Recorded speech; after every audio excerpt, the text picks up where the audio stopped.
नहीं मोमिना, मेरा दुख मेरी तकलीफ तुम्हारी नहीं हो सकती। जो कुछ मामा ने तुम्हारे साथ किया उसकी सजा मिल तो गई उन्हें, तुम्हें तो खुश होना चाहिए। क्या आप आज तक मुझे इतना ही समझे?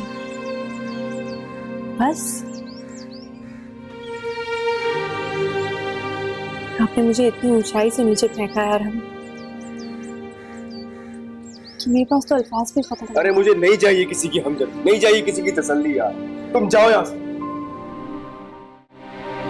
कि जो कुछ हुआ है सब मेरी वजह से हुआ है।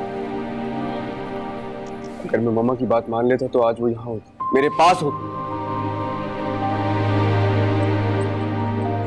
ये गिल मुझे चैन नहीं लेने दे रहा, बोलो मैं क्या करूं?